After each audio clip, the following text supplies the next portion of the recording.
देवजानी, मेरे साथ चलो, मुझे बहुत जरूरी बात करनी है। साहब, आप यहाँ क्या कर रहे हैं? सब मेरी सगाई हो रही है। प्लीज यहाँ पे कोई तमाशा मत करिए। आपको जो बात करनी है कल हम ऑफिस में करेंगे। देवजानी, मैं कल तक का इंतजार नहीं कर सकता। अगर कल का इंतजार कर सकता ना तो ये पागलों की तरह भागकर नहीं आता मैं इस तरह। एक बात बताइए कि नहीं, यहाँ रिश्ता जोड़ने वाला है और ये बीच में डिल्लन आता है, सगाई रुकवा दी और पापा जी भी उसकी साइड ले रहे। असीम और देवजानी का रिश्ता जुड़ जाए उससे पहले आपका ये जान लेना बहुत जरूरी है साहब। आज का दिन बहुत शुभ है असीम, बढ़िया से सगाई करके आना। आप चिंता मत कीजिए चड्ढा साहब, ठाकुर निवास तो आप ही के लिए सज रहा है। इस सगाई के बाद तो आप और मैं दोनों ही इसके डेमोलिशन पे शैंपेन पियेंगे, शैंपेन। डब्बू पे मेरा ऐसा जोर चलेगा कि उसका ये जज बाप बेचारा बन के मेरे ही इशारों पे नाचेगा।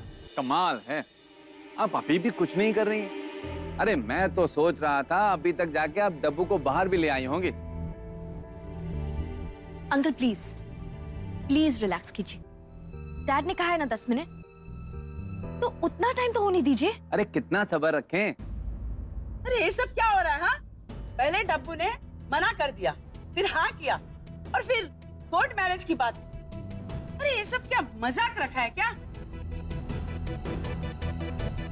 हमारा बेटा हीरा है, हीरा। उसके लिए अच्छी अच्छी लड़कियों के रिश्ते आते हैं, लेकिन हमने सोचा आपका घर देखा भला है, एक बेटी आई हुई है, दूसरी आएगी तो रिश्ता मजबूत हो जाएगा। लेकिन भले का जमाना ही कहाँ रहा। मम्मी जी आप चुप रहो, आप चुप रहो अभी।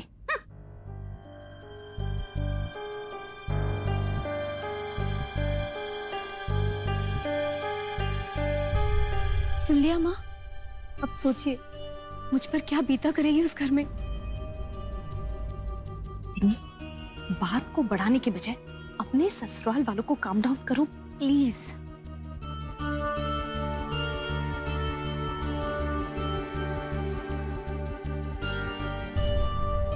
माँ, पापा जी, आप लोग चल के खाना खा लीजिए, मैं बस खाने की प्लेट लगा के ले आती हूँ। नहीं, रहने दो, मुझसे निकला नहीं जाएगा कोई नहीं वाला।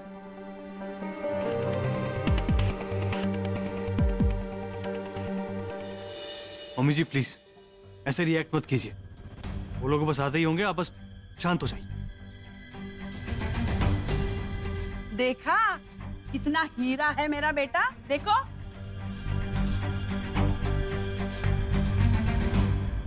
पर असीम ऐसा क्यों करेगा? उसने तो मुझसे कहा था कि वो चड्ढा से नफरत करता है। चड्ढा के खिलाफ आवाज उठाने में उसने मेरी मदद की थी। देवजानी, मैंने तुम्हें ये सारी बातें सुनाई, उसके बाद भी तुम मुझसे पूछ रही हो। असीम चड्ढा के खिलाफ कभी था ही नहीं, वो हमेशा चड्ढा के साथ ही था। मैं एक और लाइव प्रूफ दे सकता हूं, if you don't mind sir. इसमें असीम का सिम कार्ड है, डुप्लीकेट सिम कार्ड। अगर इस फोन से मैं किसी को भी फोन करूंगा तो उसे लगेगा कि असीम फोन कर रहा है। मैं चड्ढा को फोन करता हूं, फिर काट दूंगा। चड्ढा असीम को फौरन फोन करेगा मुबारकबाद देने के लिए। और सर, जब मैं उसे फोन करूंगा एंड जब उसका फोन आएगा, आप लोग कोई बात मत करिएगा। हाँ, because they should not here अस।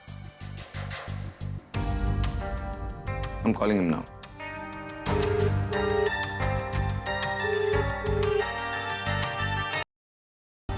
मैंने फोन काट दिया। We just have to wait for Chadda to call Asim back.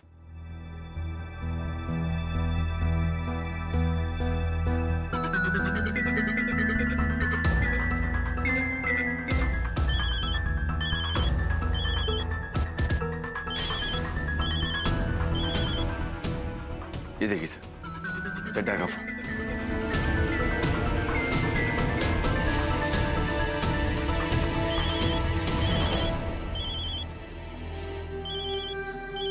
असीम इसका फोन उठा, ये चड्ढा सुबह से दिमाग खा रहा है, कहीं ऐसा ना हो कि यहाँ टपक पड़े। चल जा।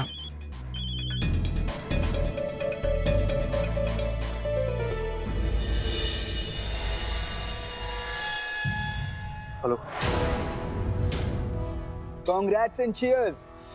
हम भी जश्न में शामिल है। मुबारक असीम, हो गई ना सगाई, बन गए ना डब्बू के साजन।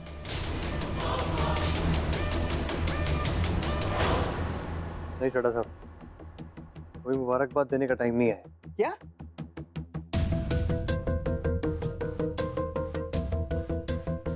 एक्चुअली थोड़ा प्रॉब्लम हो गया है, वो डिलन आ गया है। खबर ये थी कि वो साला कहीं पे डिप्रेस होके चला गया, लेकिन पता नहीं कहां से कमबख्त वापस आ गया और उसने सगाई थोड़ा 10 मिनट के लिए रुकवा दी। चड्ढा साहब, मुझे तो डर लग रहा है कि कहीं ये डिलन हमारे प्लान्स खराब ना करते। अरे ऐसे कैसे खराब कर देगा? उसे कुछ पता थोड़ी ना है। मैं जानता हूँ कि उसे कुछ पता नहीं, लेकिन फिक्र तो हो रही है ना। उस कमीने ने देवजानी और एलन ठाकुर को अलग कमरे में लिया हुआ है, पता नहीं क्या बकवास कर रहा है उनके साथ। अरे वो केवल ये एलन ठाकुर उसकी बेटी को भड़का सकता है कि असीम ऐसा है वैसा है वगैरह वगैरह। वो सपने में भी नहीं सोच सकता कि तुम और मैं मिले हुए हैं। अरे आज तक वो हमारा कुछ बिगाड़ पाया है कि अब बिगाड़ेगा? अपने चैनल पर तुमने वो मेरी न्यूज रोकी, पर पर्ची किस पर फटी? डिलन पर ना। डिलन ने मुझे एक्सपोज करने के लिए वो न्यूज अगले दिन सुबह टेलीकास्ट करी, पर उसका क्रेडिट किसे मिला? तुम्हें ना। फिर मेरी प्रेस कॉन्फ्रेंस वो टेलीकास्ट तुमने करवाई, इल्जाम किस पर गया? डिलन पर। रिलैक्स।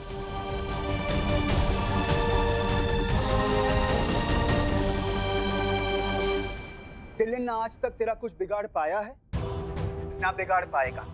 ठाकुर परिवार की हैसियत हमारे शतरंज के खेल में यादों की है। मेरे असली वजीर तो तुम दोनों, असीम और विकी।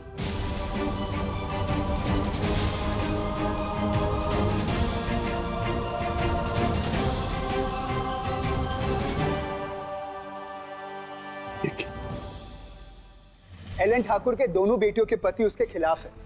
क्या करेगा बेचारा?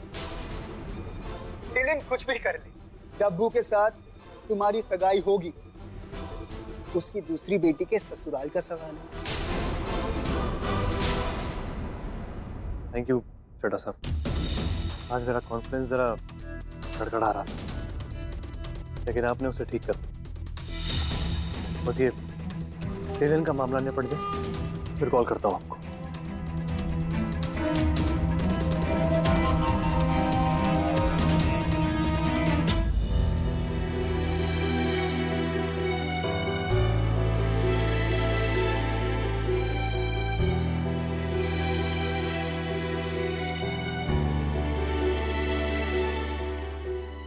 I'm sorry sir, मगर सच यही। मैं तो कह रहा हूँ इस पुराने महल से निकल के इजी मेंटेन टाइप घर में घुसा। देखो पापा जी, मैं तो आपको बंगला बेचने की सलाह दे रहा हूँ। अब मुझे याद आ रहा है, विकी मुझे अपना बंगला चड्ढा को बेचने के लिए कन्विंस कर रहा था। मैंने मना कर दिया, उसके बाद उसने ये प्लान बनाया होगा।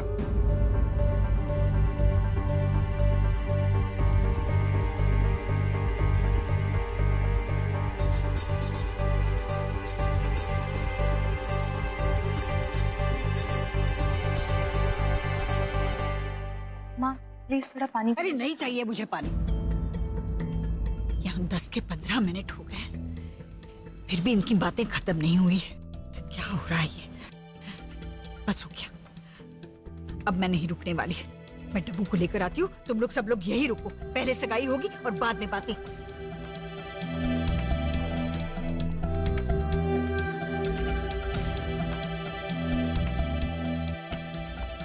हो गई आपकी बातें? चलो डब्बू, चलो चलो। जी नहीं बस एलन, 10 मिनट मांगे थे मैंने, 15 मिनट दे दिए, अब और इंतजार नहीं। आप भी चलिए बाहर। ममता जी प्लीज नहीं।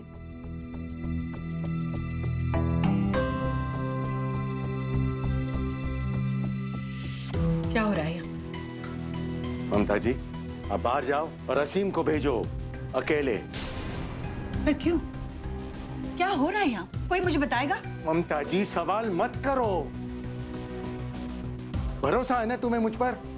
जैसा मैं कहता हूं वैसा करो। ऐसे कैसे करूं मैं? आपको पता है बाहर असीम के घर वाले क्या क्या बातें कर रहे हैं, सब मुझे सुनना पड़ रहा है। अरे कहने दो उन्हें जो कहना है। इस वक्त मेरा असीम के साथ बात करना बहुत जरूरी है।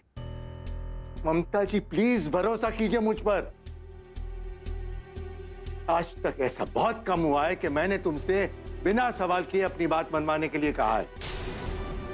अभी कह रहा हूं, जाओ बाहर जाकर मेहमानों को संभालो और असीम को भेजो यहां।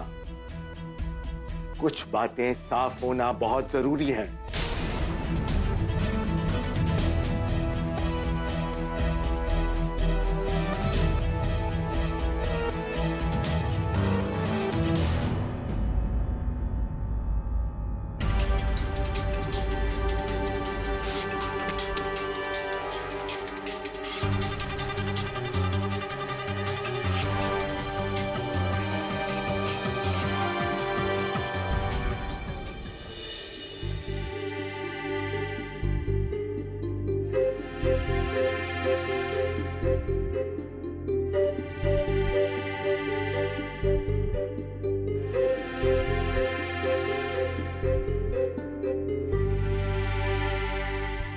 एलन असीम से अकेले में कुछ बातें करना चाहते हैं। ये लो, अब तो हाइट्स हो गए हाइट। हमारे असीम को भी अब अंदर बुलाया जा रहा है। तो क्या सगाई का कार्यक्रम अंदर के कमरे में शिफ्ट हो रहा है क्या?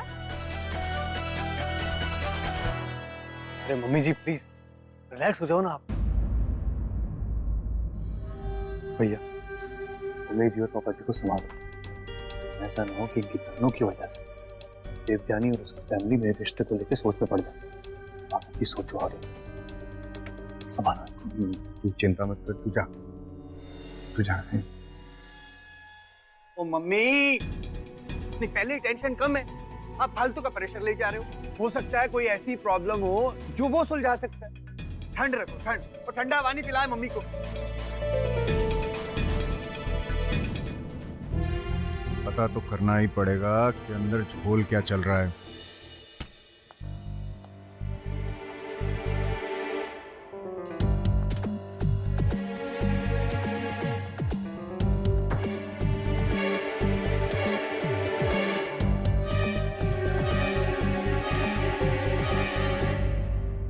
क्या क्या बात है सर, ये यहाँ का माहौल तो आपके कोर्ट रूम जैसा लग रहा है। इसे कोर्ट रूम ही समझो असीम, और मेरा कोर्ट रूम इस बात के लिए जाना जाता है कि एलन ठाकुर की अदालत में नाइंसाफी नहीं होती। परिवार की तुम्हारे लिए क्या अहमियत है असीम? मेरी डब्बू तुम्हारे लिए क्या मायने रखती है? ये क्या पूछने की बात हुई अंकल? मैं देवजानी से प्यार करता हूँ।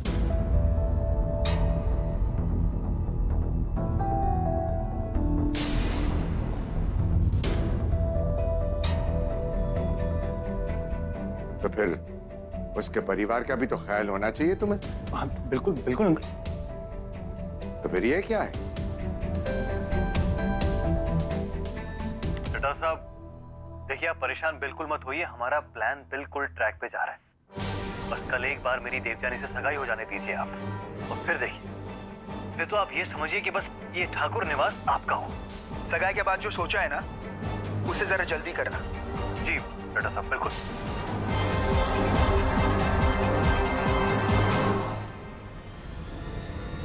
ये भी सुन लो, आज का दिन बहुत शुभ है असीम, बढ़िया से सगाई करके आना। आप चिंता मत कीजिए चड्ढा साहब, ठाकुर निवास तो आप ही के लिए सज रहा है। इस सगाई के बाद तो आप और मैं दोनों ही इसके डेमोलिशन पे शैंपेन पियेंगे, शैंपेन। डब्बू पे मेरा ऐसा जोर चलेगा कि उसका ये जज बाप बेचारा बन के मेरे ही इशारों पे नाचेगा। वो घर आपको मिल जाएगा और आपका टाउनशिप प्रोजेक्ट शुरू हो जाएगा। बहुत अच्छे असीम सहानी, इसके बाद तो तुम पर पैसों की बारिश करूंगा मैं। तुमने मेरे हेली रोड टाउनशिप का सपना पूरा किया है। अब तुम बहुत जल्द बहुत अमीर बनने वाले हो।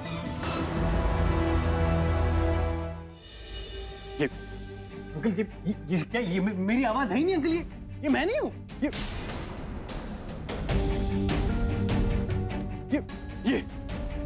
इस दलील आदमी की हरकत है ये फंसाना चाहता है मुझे, जलता है मुझसे अंकल। ये सब इसने किया है। देवजानी, तुम जानती हो नहीं, चड्डा से मिला हुआ है। मैं चड्डा के खिलाफ हूँ। ये आदमी मिला हुआ है चड्डा से। अच्छा, और अभी भी चड्डा से जो बात हुई इसका क्या? अपने चैनल पर तुमने वो मेरी न्यूज रोकी, पर पर्ची किस पर फटी? डिलिन पर ना। डिलिन ने मुझे एक्सपोज करने के लिए वो न्यूज अगले दिन सुबह टेलीकास्ट करी, पर उसका क्रेडिट किसे मिला? तुम्हें ना। डिलिन ना आज तक तेरा कुछ बिगाड़ पाया है, ना बिगाड़ पाएगा। ठाकुर परिवार की हैसियत हमारे शतरंज के खेल में यादों की है। मेरे असली वजीर तो तुम दोनों, असीम और विकी।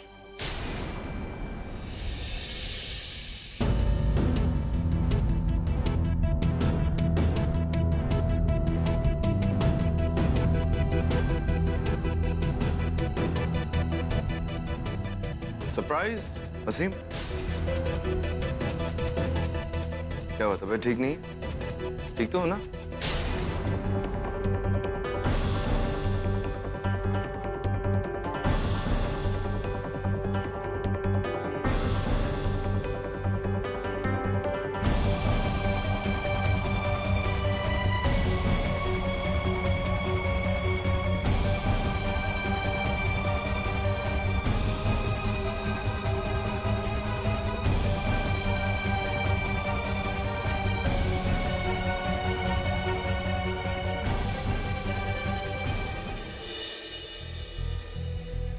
माँ प्लीज पानी पी लीजिए। नहीं चाहिए मुझे पानी। कहाँ पानी पिला पिला कर मार डालेगी क्या? मामा please relax, take a deep breath. आपका बीपी बढ़ जाएगा। इशू प्लीज मामा के टैबलेट्स लेके। हाँ हाँ। अरे कुछ नहीं हुआ है मुझे। चुप करो तुम सब। 5 मिनट से ज्यादा हो गया, अभी तक असीम भी नहीं आया। पता नहीं अंदर क्या बात चल रही है। पापा भी पता नहीं क्या चाहते हैं। कहीं मैं अपनी घर वालों को मुंह दिखाने के लायक ना रहूं। क्या बोले जा रही है? देखो मामा की हालत नहीं दिख रही। माँ, आई एम सॉरी माँ, लेकिन आप समझ रहे हो ना कि मैं क्यों परेशान हो रही हूँ। विकी बेटा, जा जरा अंदर देख क्या कितना वक्त लगेगा। तेरी मुरादाबाद वाली बुआ है ना, उन्होंने तो उल्टा सीधा बोलना भी शुरू कर दिया।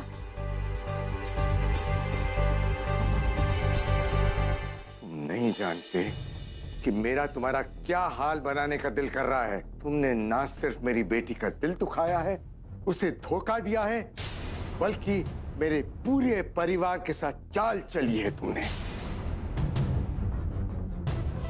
मेरे परिवार का तुम्हारे परिवार के साथ रिश्ता ना होता, अगर मेरी एक बेटी तुम्हारे घर की बहू ना होती ना, तो मैं सबके सामने तुम्हारी असलियत जाहिर करता, तुम्हें जलील करता और धक्के मारकर घर से बाहर निकाल देता।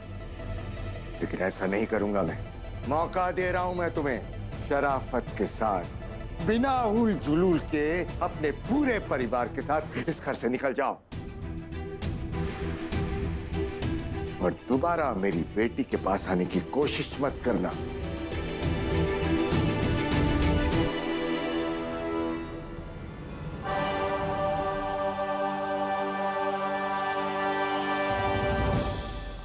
हो क्या रहा है भाई? ये क्या मजाक बना रखा है पापा जी? No, I am very sorry पापा जी। शायद पहली बार मैं आपके सामने इतनी ऊंची आवाज में बात कर रहा हूं। अरे भाई, सगाई रुकवा दी? कमाल है, हमारी इज्जत का कोई सवाल ही नहीं है। अरे पापा जी, ऐसी क्या बात है जो हमारे सामने नहीं की जा सकती? पापा जी, जब से ये बंदा आया है ना, तब से तमाशा हो रहा है और आप इसे स्पेशल ट्रीटमेंट दे रहे हैं। कमाल है भाई। भाई साहब, आपको चाय कॉफी कुछ मंगवा दे क्या? क्या क्या क्या पियेंगे? ठंडा लेकर आऊं क्या आपके लिए? आप जाइए यहाँ से। इधर अरे क्या रहने दे यार, छोड़ मुझे, बोलने दे मुझे। लड़के वाले हम मजाक हो रहे हैं, इज्जत का सवाल है हमारी। नीचे सारा परिवार खड़ा है। मास्टर जी मुझसे 4 बार पूछ चुके हैं भाई क्या हो रहा है। पापा जी का मजाक हो रहा है, वो बेचारे उदास हो पड़े, मम्मी जी परेशान हो रही है। क्या हो रहा है पापा जी? पापा जी एक बात बताएं आप, आज तक ना मैं इस घर में दामाद की तरह नहीं, बेटे की तरह पेश आता रहा। अरे बेटे की तरह अपनी जिम्मेदारियां निभाता रहा, और आप हो कि